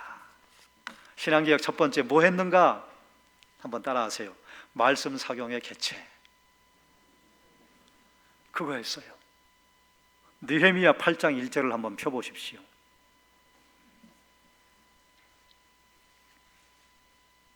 느헤미야 8장 1절 함께 읽겠습니다. 이스라엘 자손이 자기들의 성읍에 거주하였더니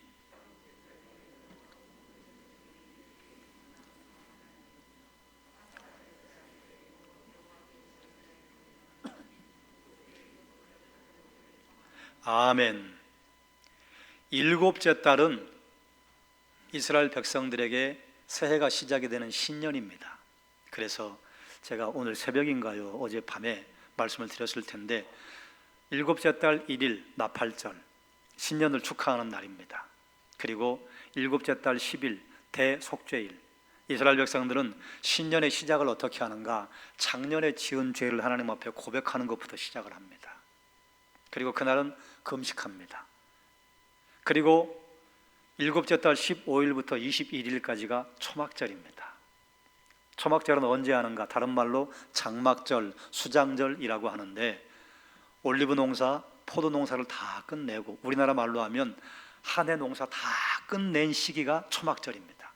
모두 다 끝내고 하나님 앞에 와서 감사의 절기, 추수감사의 절기가 초막절입니다. 그런데 그 초막절에 모든 사람들을 불러 모아서 에스라에게 여호와께서 모세에게 명하신 율법책을 가져오라고 요청합니다. 그래서 일곱째 달 백성들 앞에서 에스라가 하나님의 말씀을 읽어주고, 그리고 옆에 레위인들이 서 있는데 레위인들이 하나님의 말씀을 깨닫게 하니, 그래요. 어떻게 깨닫게 했을까? 모세의 율법을 에스라가 읽어주면 레위인들이 돌아가면서 설교를 한 것입니다. 설교를 했더니 어떤 일이 벌어졌는가? 백성들이 하나님의 말씀을 듣고 다 울더라. 하나님 말씀을 들었더니 아이쿠야, 우리가 잘못 살았구나. 아이쿠야, 그래서 우리 조상들이 그렇게 끌려갔구나. 아이고, 그래서 우리에게 이렇게 가뭄과 한재가 왔구나. 이게 깨달아지니까 울더라. 신기하죠? 말씀을 읽으면 말씀이 살았고 운동력이 있어서 좌우의 어떤 날선 검보다도 예리해서 우리의 혼과 영과 관절과 골수를 찔러 쪼개기까지 합니다. 신기해요. 우리의 전 존재가 찔러 쪼개지는 일이 언제 벌어지는가? 말씀 앞에 섰을 때.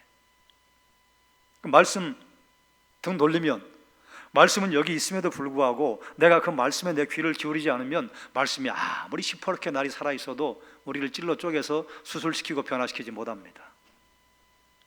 이스라엘 백성들에게 이런 일이 벌어졌던 것입니다. 그러면 왜 느헤미야와 에스라는 이 일을 하는가? 우리가 봐야 할 범위에 밖에 있기 때문에 파워포인트를 준비를 했습니다. 신명기 30장 10절에서 13절 말씀입니다. 함께 읽겠습니다. 모세가 그들에게 명령하여 이르기를 매 7년 끝에 곧 면제년의 초막절에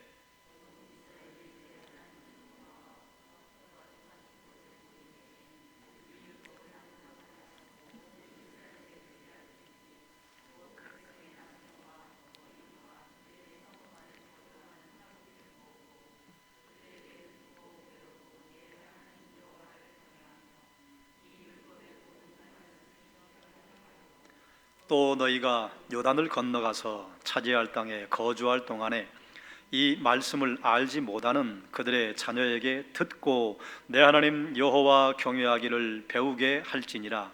아멘. 모세가 이스라엘 백성들에게 명령했습니다.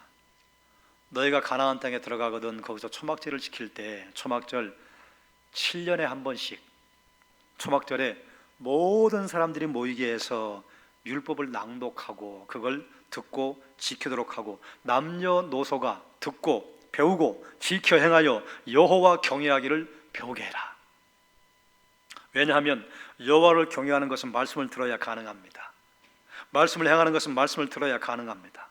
그런데 안타깝게도 가나안 땅에 들어온 다음에 한 번도 말씀을 낭독한 적이 없습니다. 그러니까 자기 소견에 오른 대로 하지요.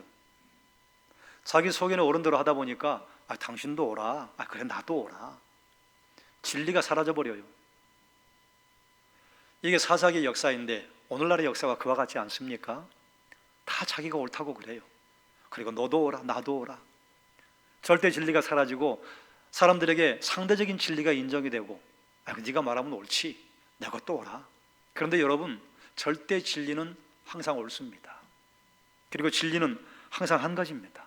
어떻게 진리가 여러 가지일 수 있겠습니까?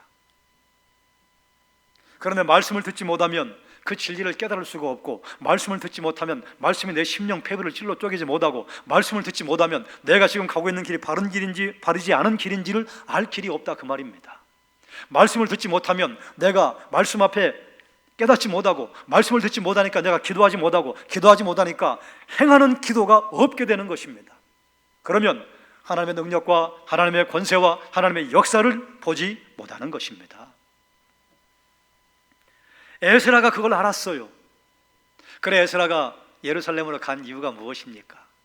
내가 여호와의 율법을 연구하고 지켜 행하고 이스라엘에게 이것을 가르치도록 내가 결심했다, 그렇게 말해요.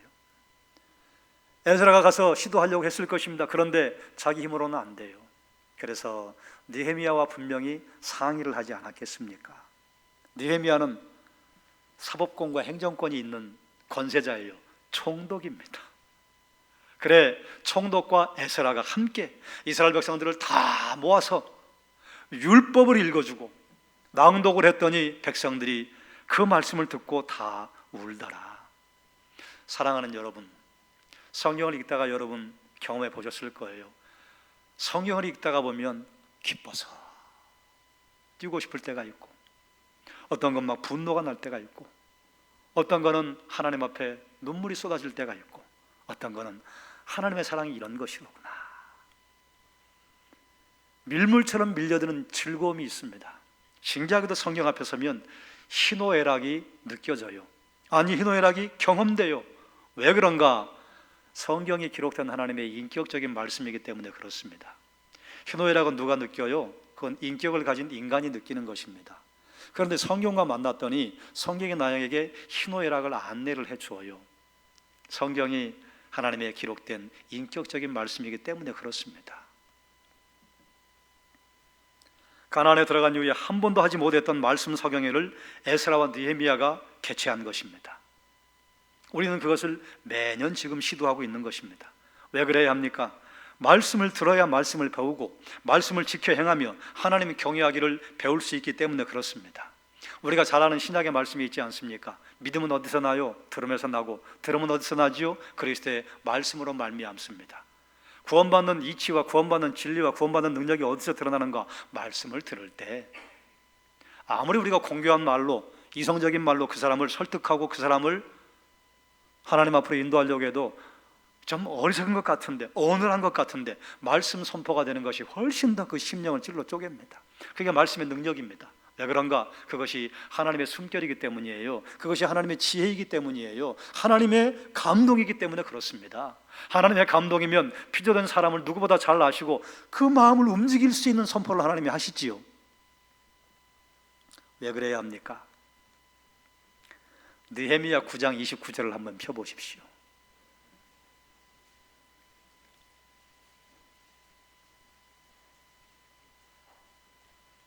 느헤미야 9장 29절 말씀, 여성 성도들만 읽겠습니다. 느헤미야 9장 24절, 우리 여성들께서 읽겠습니다. 다시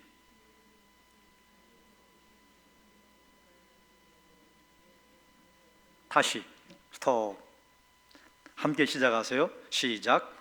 다시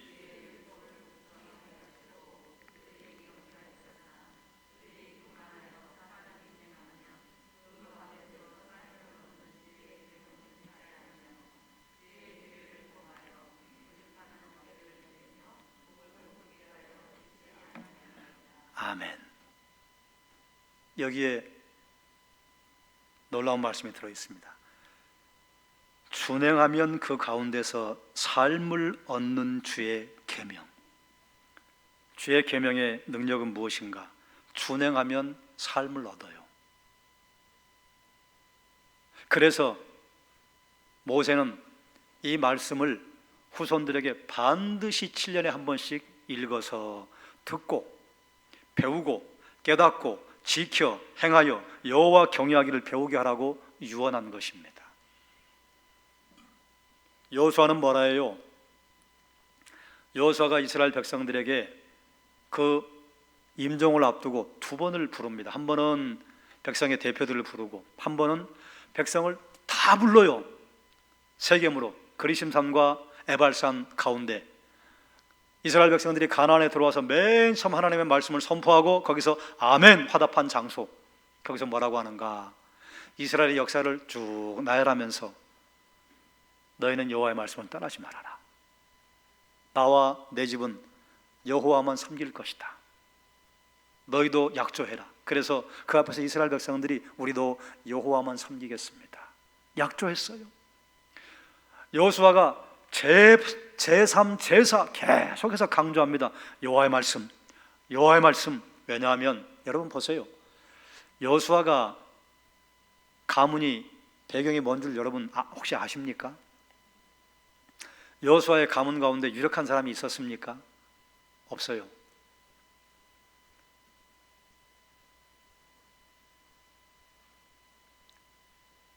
모세도 사실은 유력한 가문 아니에요. 그런데 하나님께서 모세를 선택하셔서 그가 40년은 애굽의 왕자로, 40년은 미디안 광야에, 그리고 또 40년은 이스라엘 백성들을 인도해서 또 미디안 광야에. 그런데 그 모세를 옆에서 수행하면서 여호수아가 모세의 등 뒤를 보고 얼마나 많은 걸 배웠겠습니까? 그런데 나는 모세처럼 할 자신이 없어요. 그래서 여호수아가 두렵고 떨렸습니다. 벌벌 떨었어요. 그러니까 하나님께서 얘야, 두려워하지 말아라. 내가 너와 함께 할 것이다. 담대해라. 내가 너를 모세처럼 만들어 줄 것이다. 그래도 모세에게는 아론이 자기 형이죠. 그 다음에 그 옆에 레위인들이 고라 이런 무리들이 다 자기 사촌들입니다. 사촌의 팔촌들이에요. 물론 여호수아에게도 사촌의 팔촌들이 있었겠죠. 그런데 여호수아 옆에 이스라엘 백성들에게 우두머리 역할을 하는 유력한 인물이 안 보여요. 그러니 여호수아는 오직 붙잡을 게 하나님 말씀밖에 없습니다. 그래 하나님께서 너 두렵냐? 네, 두려워요. 너 무섭냐? 정말 무서워요. 너에게 내가 승리의 비결을 가르쳐주마. 너는 이 율법책을 내 입에서 떠나지 말게 하며 그것을 주야로 묵상하여 그 가운데 있는 것을 다 지켜 행하여 하나님의 뒤를 따르면 내 길이 평탄할 것이요 형통할 것이다. 네, 그러지요. 여호수아는 오직 주의 말씀만 붙잡고 걸어갔습니다. 그래 여호수아가 자신 있게 선포하는 거예요. 주의 말씀이면 됩니다. 나와 우리 가문은 오직 여호와의 말씀만 지킬 것입니다. 여러분도 주의 말씀만 지키십시오. 그러지요. 아멘 했는데 그래도 안 되잖아요. 왜 모세가 이렇게 7년에 한 번씩 반드시 그걸 하라고 하는가? 왜 에스라가 이것을 하겠다고 하는가? 여호수아는 왜 그렇게 주의 말씀을 이스라엘 백성들에게 강력하게 유언했는가? 사람이 준행하면 그 가운데 삶을 얻기 때문에. 생명을 얻는 유일한 길이 주의 말씀에 있습니다. 주의 말씀을 준행하면 그 가운데 삶을 얻는다. 생명을 얻어요. 주의 말씀을 준행하면 이 죽음을 이기고 좌절을 이기고 고난을 이길 수 있습니다. 그래서 말씀을 듣는 것이 모든 우선순위에 앞서기 때문에 모세는 최소한 7년에 한 번씩 해야 한다. 우리가 생각할 때는 아이고 7년에 한 번 너무 길다 이렇게 생각하겠지만 우리야 자가용 다니고 열차 타고 다니고 비행기 타고 다니니까 한 달에 한 번도 가는 거지만 이 시대 사람들은 1년에 한 번씩 모이라고 그러면 너무 힘들어요. 최소한 7년에 한 번은 모여야 한다. 그리고 나서 이스라엘 백성들 그 삶을 돌아보고 정리하는데 그 정리하기에 앞서 성벽을 중수하고 그리고 말씀을 이스라엘 백성들의 읽어서 들려주는 이 말씀 성경을 한 이유가 무엇인가? 성벽을 세운 것은 외부의 적으로부터 그들을 보호하는 강력한 울타리입니다. 진시황이 만리장성을 쌓아가지고 외부의 적들로부터는 보호를 했는데 그 안에 적들에게 무너져 버렸잖아요. 성벽을 쌓았습니다. 외부의 적들로부터는 울타리를 만들었습니다. 그 다음 내부의 적으로부터 그들을 보호하는 강력한 울타리가 있어야 합니다. 그게 뭔 줄 아세요? 한번 따라해요. 말씀. 신약에 비춰서 보면 우리 내부의 적은 세상과 우리의 죄와 사탄입니다. 세상과 우리의 죄와 사탄은 벽을 아무리 쌓아도 무사 통과합니다. 내가 아무리 울타리를 높이 쌓아두고 그 안에 딱 웅크려 있어도 내 내부의 적이 나를 무너뜨리면 속수무책으로 넘어집니다. 그 내부의 적, 나의 죄, 세상, 사탄을 대적하기 위해서 무엇으로 무장되어야 해요? 말씀으로. 그래서 외부의 적으로부터 보호하는 울타리, 성벽을 중수한 다음에 말씀 상경을 하는 것은 이유가 있는 거예요. 이제는 우리 안의 내부의 적을 우리가 막아낼 수 있도록 울타리를 든든하게 하자. 그게 말씀입니다. 말씀이 든든하게 세워져야 내부의 적을 알아차립니다. 내부의 적을 알아차려야 그것을 대적할 힘을 하나님께 간구하고 이길 수 있게 되는 것입니다. 사랑하는 여러분, 그저 말씀은 말씀 따로, 우리의 삶은 우리 삶 따로, 그게 아니에요. 왜 말씀 앞에 우리가 서야 하는가? 왜 말씀 앞에 서서 성경을 통독하세요, 이제는 정독하세요라고 계속해서 매년 제가 선포하는가? 여러분이 말씀을 많이 안다고 착각하시면 안 됩니다. 말씀은 20독 해도 모르는 게 너무 많다, 30독 해도 이렇게 새로운 게 있었어? 100독 해도 그래요. 200독 해도 그래요. 말씀은 읽으면 읽을수록 새로운 것이 나오고, 읽으면 읽을수록 내가 이걸 못 봤구나. 그러니 말씀을 읽으면 읽을수록 지혜로운 사람이 되지요. 말씀을 읽으면 읽을수록 우선순위를 잘 구분할 줄 알게 되지요. 말씀을 읽으면 읽을수록 우선순위를 잘 구분할 줄 알기 때문에 시간을 허비하지 않지요. 그러면 다른 사람들보다 앞서갈 수 있습니다. 여기저기 얽혀있는 가지들을 쳐버리면, 그러면 쭉쭉 커나갈 수 있습니다. 그 다음은 아까 제가 말씀드렸던 에스라 시대처럼 이방 여인과 혼인한 자들을 다시 정리하는, 속가내는 작업을 합니다. 그 차이는 에스라 시대에는 자녀만 낳았고, 느헤미야 시대에는 그 자녀들이 장성해서 히브리어는 모르고 모압 말도 하고 암몬 말도 하고. 사랑하는 여러분, 다시 한번 여러분에게 도전합니다. 기억하십시오. 죄는 새로운 것이 없습니다. 에스라가 가서 그런 정결 작업을 할 때에 이스라엘 백성들이 130년 전에도 그와 같은 죄 때문에 그 고토에서 쫓겨났습니다. 그런데 에스라가 갔더니 또 그런 범죄를 저지르고 있어요. 그래서 에스라가 하나님 앞에 금식하고 그 옷을 찢고 기도할 때 에스라와 함께 하겠다고 하는 백성들이 나타나서 우리가 잘못했습니다, 그리고 이방 여인과 혼인했던 사람들이 그 아내들을 다시 돌려보내고 자식을 돌려보냈어요. 이런 일을 했는데 느헤미야가 가봤더니 또 그러고 있어요. 놀랄 것도 없습니다. 사랑하는 여러분, 남들은 모르지만 나는 나를 알지 않습니까? 여러분은 여러분을 아시잖아요. 예전에 여러분에게 있었던 그 죄가 사라졌습니까? 여러분을 물고 있는 그 끈질긴 뱀처럼 물고 있는 그 죄가 사라졌습니까? 내가 다시는 하나님 앞에 이 죄를 저지르지 않겠다고 눈물을 흘리고 금식하고 기도했던 그 죄가 사라졌습니까? 하나님께서 감격을 주셔서 나 그걸 끊을 수 있을 것 같아, 그렇게 하고 하나님께 다시 일어섰는데 그 죄가 사라졌습니까? 아니요, 사라지지 않습니다. 또 나타날 것입니다. 그것이 없는 것처럼 착각하고 없는 것처럼 살겠다고 하고 없는 것처럼 사람들에게 가면 쓰고 사는 건 아무 소용없어요. 우리 주님은 다 아셔요. 그래서 넘어지면 또 다시 하나님 앞에 서면 돼요. 또 넘어질 거예요. 넘어지면 또 다시 주 앞에 서면 돼요. 그래, 이게 얼마나 견고한지, 견고한 진이라. 이전에 나를 무너지게 했던 것이 또 나를 무너뜨릴 것입니다. 우린 그렇게 연약한 존재예요. 아니, 그것 하나조차도 내 마음대로 못해요. 그러니 우리가 뭘 우리의 뜻대로 할 수 있겠어요? 그것까지도 주께 맡기고 우리 힘으로 감당할 수 없으니 주의 도우심을 구하는 것입니다. 그러면 없어지는가? 아니요. 조금씩 형편이 좀 나아질 뿐이지 그 죄, 그 더러운 죄, 그 악한 죄, 그 뿌리가 깊은 죄는 우리 주님 나라 불려가야 없어집니다. 그러니 우리가 깨어 있어야겠지요. 그러니 우리가 나 일어섰습니다 이렇게 말할 수가 없겠지요. 우리가 성령 충만하다고 우리가 막 하늘을 날 것처럼 그렇게 교만할 수 없겠지요. 교만할 수 없습니다. 말씀을 정리하겠습니다. 하나님의 은혜로 이스라엘 백성들은 포로에서 돌아올 때 하나님은 신실한 자를 통해 일을 하십니다. 이들을 남은 자라고 합니다. 정확한 표현은 아니지만 이게 아주 적절한 표현입니다. 그럼 이제 생각해 보자고 제가 여러분에게 도전했습니다. 여러분 신앙 공동체에서 소비자입니까? 헌신하는 자입니까? 여러분 이제 마지막 시간입니다. 결단하십시오.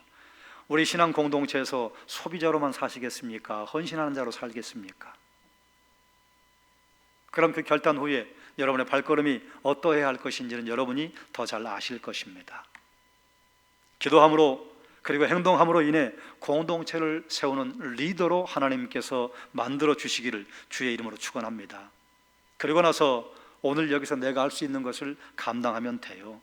스룹바벨과 에스라와 느헤미야는 그들이 할 수 있는 것에 헌신했습니다. 그들의 헌신을 연결하는 것은 하나님이 하실 거예요. 그래서 마지막 여러분이 이미 보았던 그림을 두 개 보고 그리고 다시 한번 생각하고 여러분에게 도전하고 말씀을 마무리하겠습니다.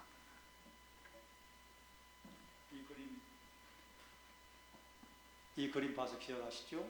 포로기환 1차 주전 605년에 끌려갔습니다. 2차, 3차 1차 귀환 주전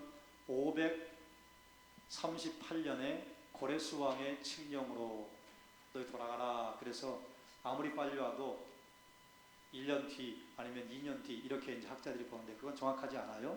그래서 1차 귀환, 2차 귀환, 3차 귀환. 1차 귀환 때 스룹바벨이 약 5만 명, 2차 귀환 때 에스라가 남자만 1,700명. 그러면 이 사람은 한 5,000명에서 6,000명 정도가 왔을 거예요. 3차 귀환 때 느헤미야 온 인원 기록이 없습니다. 딱 적은 인원만 온 거예요. 그 다음 보여주세요. 세 번의 포로 귀환을 합니다.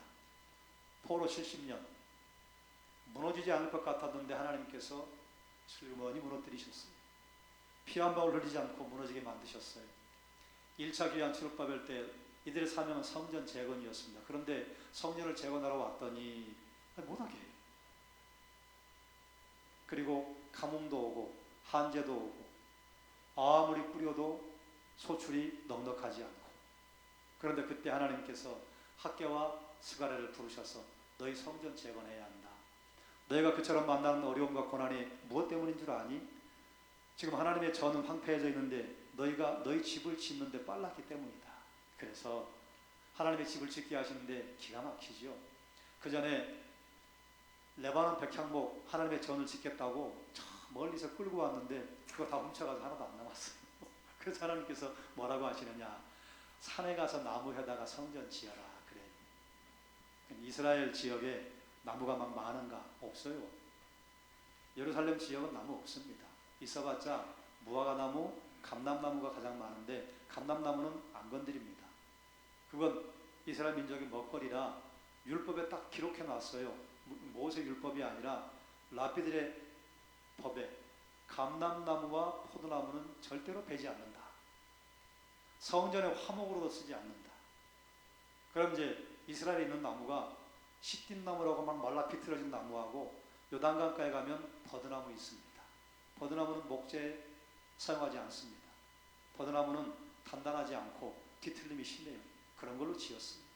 초라하게 짝이 없이 지었습니다. 레바논 백향목 다 훔쳐갖고 그것밖에 없는데 그걸로 지으라고 하셨어요. 하나님께서는 하나님의 전, 하나님의 성전을 휘황찬란하게 짓는 걸 원하지 않으세요. 솔로몬이 하나님 앞에 성전을 어마어마하게 지어준다면 하나님께서 야, 나 흡족하다 그렇게 말씀하지 않았습니다. 솔로몬도 그걸 알았어요. 그래서 하늘의 하늘들이라도 주의 거소가 되겠습니까? 다만 하나님, 제가 하나님께 헌신한 이 거소를 생각하셔서 이곳에 임재하여 주옵소서. 하나님께서 야, 너 어떻게 이렇게 좋은 건물을 지었니? 한 말씀도 하지 않으세요. 뭐라고 하시느냐? 네 애비에게 한 말과 똑같다. 네가 내 말을 지키면 내 왕위가 영원할 것이요 네가 내 말을 지키지 않으면 네 왕위가 견고하지 않을 것이다. 다윗에게 그 말씀하셨어요. 거슬러 올라가면 모세에게 그 말씀하셨어요. 거슬러 올라가면 아브라함에게 그 말씀하셨어요. 우리에게도 동일합니다. 57년의 시간이 지나고 2차 기환 에스라, 백성들의 개혁이 에스라의 사명이었습니다. 그리고 이제 우리는 성벽 중수를 이 뒤쪽으로만 생각을 하는데 에스라가 성벽 기초 작업을 하고 성벽을 쌓으려고 했어요. 그런데 그 주변의 대적들이 성벽을 쌓지 못하도록 왕에게 투서를 해서 그걸 중단시키고, 그리고 이미 쌓아놨던 성벽 허물어뜨리고, 그리고 성곽들은 불태워버렸습니다. 그 소식을 느헤미야가 들었어요. 그래서 내가 완성해야 되겠다. 그리고 스룹바벨, 에스라, 느헤미야 이 시간적인 간격이 있지만 하나님께서는 계속 계속해서 파통을 물려받게 하셨습니다. 이 복음의 바통이 어디까지 왔는가? 우리에게까지 왔습니다. 나는 하나님께서 내게 허락하시는, 내게 할 수 있는 일, 그 일 감당하면 하나님이 그 일을 이렇게 저렇게 꿰을 거예요. 꿰서 아름다운 일로 만드실 것입니다. 자, 이제 주제를 다시 한번 생각해 볼까요? 어떤 소리를 듣는가? 사랑하는 여러분, 어떤 소리를 들었습니까? 분명히 여러분 들으셨을 거예요. 그리고 여러분은 어떤 소리를 듣기를 원하십니까? 그들은 하나님의 소리를 들었습니다. 이 말을 좀 바꾸자면 문법에는 맞지 않지만 그들은 하나님의 마음을 들었습니다. 그리고 하나님의 마음을 깨달아 알고 믿음의 걸음을 내디뎠습니다. 사랑하는 여러분, 하나님의 마음을 들으시기를 주의 이름으로 축원합니다. 우리가 성경을 읽고 궁극적으로 나중에 무엇을 들어야 되는가?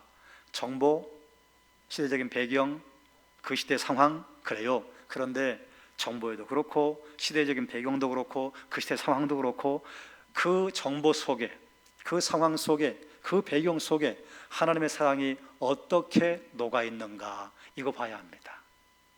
하나님의 사랑을 읽어내면 백성들이 말씀을 들을 때 다 울더라, 그런 일이 벌어집니다. 그러므로 사랑하는 여러분, 계속 말씀 앞에 서시기를 주의 이름으로 축원합니다. 제가 말을 하나 바꾸죠. 다시 말씀 앞에 서기를 주의 이름으로 축원합니다. 왜냐하면 사람이 준행하면 그 가운데 생명을 얻게 하는 능력이 말씀에 있기 때문입니다. 이걸 다른 말로 하면 아들이 있는 자에게는 생명이 있고 아들이 없는 자에게는 생명이 없다 하셨고, 내가 곧 길이요 진리요 생명이니 나로 말미암지 않고는 아버지께로 올 자가 없다. 왜 말씀이 그렇게 중요해요? 태초에 말씀이 계셨는데 그 말씀이 하나님과 함께 계셨다. 그 말씀이 우리에게 왔는데 빛으로 오신 그 말씀을 사람들이 깨닫지 못하더라. 결국 이 말씀의 주제는 예수 그리스도, 이 말씀의 알파와 오메가는 예수 그리스도, 이 말씀이 계속해서 치달아가는 분은 예수 그리스도. 말씀 속에 들어가면 발견할 수 있는 분이 한 분 계셔요. 예수 그리스도. 그리고 그분을 통해서 아버지 하나님을 보고 성령 하나님을 보는 것입니다. 그게 통로예요. 말씀 통해서 예수를 만나고 예수 만난 다음에 거기서 성부 하나님과 성령 하나님을 보는 것입니다. 예수 통하지 않고는 우리가 밝히 볼 수가 없습니다. 그 놀라운 길이 어디에 있는가? 말씀. 그러므로 사랑하는 여러분, 어떤 소리를 듣는가? 여러분에게 사흘 동안 저는 계속 질문했습니다. 그리고 어떤 소리를 듣는가에 여러분 고민하기 시작하셨을 것이고, 나는 어떤 소리를 들어야 하지? 그리고 나는 주로 어떤 소리를 듣지? 여러분이 마음속에 생각하셨을 것입니다. 말씀 성경을 이제 마무리하면서 하나님께서 말씀을 통해서 여러분에게 들려주신 것들 여러분 마음에 잘 새기고, 그리고 하나님께서 여러분에게 질문이 생기게 하셨다거나 하나님께서 여러분에게 결단하게 하시는 것이 있었다면 그것을 누르지 마시고 계속해서 그것을 여러분의 생각 속에서 키워나가십시오. 그리고 하나님께서 여러분에게 움직이기를 원하시는 감동을 주실 때에, 마음에 감동을 주실 때 그 감동에 반응하십시오. 반응하지 않으면 그 감동은 사라지고, 반응하면 그 감동은 배가 됩니다. 그리고 하나님께서 더 큰 감동을 허락을 하실 것입니다. 기도하겠습니다. 여러분, 오늘 이제 말씀 사경의 마무리를 합니다. 여러분 사흘 동안 말씀을 들으시면서 여러분이 고민하고 깨닫게 되고 결단한 내용이 있을 것입니다. 그 내용을 가지고 기도하십시오. 그리고 제가 여러분에게 오늘 새벽부터 마지막으로 여러분에게 도전하는, 여러분은 신앙 공동체에서 소비자입니까? 헌신하는 자입니까? 그리고 여러분은 신앙 공동체에서 소비하는 자로만 사시겠습니까? 헌신하는 자로 사시겠습니까? 무엇이 의미 있을까요? 무엇이 아름다울까요? 무엇이 일꾼의 자세일까요? 우리가 헌신하는 것은 하나님께서 연결하실 거예요. 연결까지 고민할 것은 없어요. 그건 우리 아버지가 하실 것입니다. 그러므로 여러분에게 하나님께서 감동을 주신 것이 무엇이 있습니까? 이런 기도의 제목들을 가지고 한 2, 3분 여러분의 목소리로 기도하겠습니다. 사랑이 많으신 아버지 하나님, 오늘 이 자리에 우리를 부르시고 우리와 함께 하심을 감사드립니다. 어떤 소리를 듣는가? 어떤 소리를 들어야 할 것인가, 어떤 소리 앞에 서는가, 어떤 소리에 귀를 기울인가, 어떤 소리에 마음이 가는가, 어떤 소리에 관심이 가는가, 어떤 소리에 내 전 존재가 쓸리는가. 하나님, 사랑하는 종들이 어떤 소리를 들어야 할 것인가 하는 것을 결단하게 해주시기를 원하옵나이다. 스룹바벨이, 에스라가, 느헤미야가 하나님의 일꾼으로 쓰임받았습니다. 그들은 내일 일을 염려할 수가 없었습니다. 내일 일을 염려할 필요가 없었습니다. 하나님께서 그들이 실패한 것 같은 그 자리에 다시 연결하시고 우리가 멈춘 그 자리에 하나님의 일이 시작되는 자리, 우리가 멈춘 그 자리에 하나님의 능력이 시작되는 자리. 그러므로 사랑하는 여러분, 사랑하는 종들이 하나님께 받은 그 감격과 감동을 가지고 내가 무엇을 할 것인가, 내가 무엇을 하기를 원하시는가 하나님 주의 음성을 깨닫고 하나님에게 기도하는 행위 그리고 행동하는 기도 있게 해주시기를 원하옵나이다. 그리하여 하나님 결단하고 하나님에게 주신 귀한 사명을 감당케 해주시기를 원하옵나이다. 하나님, 사랑하는 종들이 신앙 공동체에서 소비자로 살아갑니까, 헌신자로 살아갑니까? 소비자로 살기를 원하십니까? 그저 헌신하는 대로 살아가기를 원하십니까? 하나님, 다른 사람들에게 덕보기만 하고 살아갈 것인가, 다른 사람들에게 덕을 주는 자가 될 것인가? 사랑하는 하나님, 우리 사랑하는 성도들이 입을 크게 열게 하시기를 간구합니다. 하나님, 눈을 열게 하시기를 간구합니다. 귀를 열게 하시기를 간구합니다. 이들의 손발이 강력하게 하시기를 간구합니다. 하나님, 그리하여 사랑하는 종들이 기도할 때 하나님 공동체가 살아나는 역사, 나라 민족의 덕을 보는 역사, 주변의 사람들의 살아나는 역사를 사랑하는 종들을 통해서 이루어 주시기를 원하옵나이다. 하나님, 말씀 앞에 서게 하옵소서. 말씀 앞에 다시 서게 하옵소서. 하나님, 말씀에 우리의 귀를 기울이게 하시고 하나님, 주의 말씀이면 된다고 하는, 예수 잘 믿으면 된다고 하는 것을 하나님 중심에 깨닫고 살아가게 해주시기를 원하옵나이다. 하나님, 말씀의 잔치에 하나님 음성을 하심을 감사드리고 하나님, 주의 음성 가운데 하나님의 주의 말씀을 우리가 깨닫고 주의 말씀 앞에 헌신함이 있게 해주시기를 원하옵나이다. 사랑하는 종들을 주께서 인도하여 주시옵소서. 할렐루야. 우리를 사랑하시는 하나님, 우리를 기뻐하시는 하나님, 사람이 준행하면 그 가운데서 삶을 얻는 주의 계명을 에스라가 발견하고 여호와의 율법을 연구하여 준행하며 율례와 규례를 이스라엘에게 지키기로 결심하였더라. 그것이 에스라를 페르시아에서 예루살렘까지 등떠밀었습니다. 그의 헌신으로 신앙 공동체는 많은 도움을 입었습니다. 말씀 성경을 마무리하면서 사랑하는 종들이 신앙 공동체의 소비자로만 사는 것이 아니라 신앙 공동체에 덕을 끼치는 자로 살게 하여 주옵소서. 우리 교회에서 나라와 민족을 먹여 살릴 수 있는 정치 거목과 경제의 거목과 사회와 문화와 의료와 종교와 교육의 거목들이 자라나게 하여 주옵소서.